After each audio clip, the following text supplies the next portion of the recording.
Ndeko Brown, mbote na co-débatteur na ngai, mbote na bakongomani nyonso bakolanda biso na ngonga oyo partout ba se retrouver.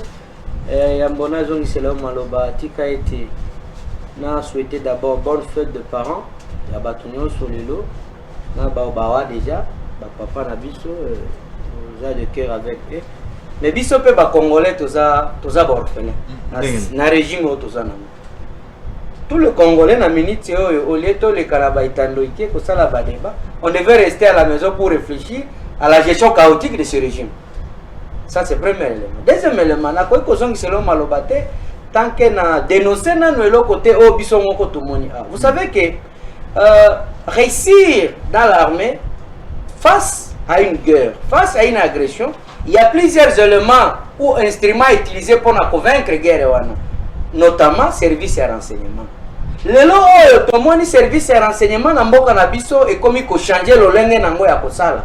Donc service et renseignement na mboka na biso ndenga na oto akoloba awa boye bango ba deva etandoike kotala nani afinga ki régime oyo nani alobaki mapepo na régime oyo adresse ya chaîne wana eza wapi po ba tango émission eza akosila ba communicateur ya FCC lelo ba komi lokola élément dangereux. Toi, ils sont soutenus dans ma coquille à Koloba, il y a critiquer le régime parce que c'est un régime dictatorial, il n'y a s'imposer dans le système. Le long de Konabiso, membre communicateur FCC Jimmy Kitenge, secrétaire national en charge de la communication, il a perdu 5 jours dans le local.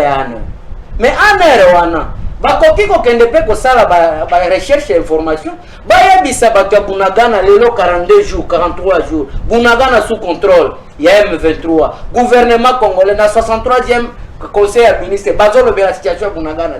C'est-à-dire que le complot qui a été prémédité dans le régime en place pour céder la partie est na pays moussous pays amis frères na bango bazo kokate tourner ba caméra na bango vers les communicateurs du FCC. Nous disons les dérives dictatoriales oyo ba régime oyo installé contre le peuple congolais. On peut arrêter tout le monde sauf le peuple. Peuple nyo se okota na prison ya NRD. Tango bango bazwa ki pouvoir. Na mona ki bango na Angola koloba ete.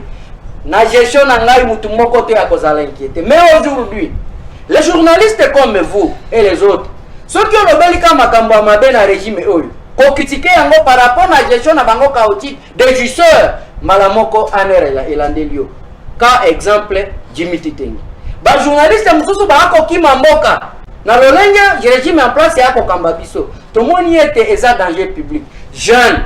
Mais préparez-vous parce que les relèves de ce pays nous appartient. Mais toko kite kotonga mboka na lolenge régime oya ba jusser ezomemela biso. Très bien, merci mon mboka papi wa Kingela, message de l'équipe.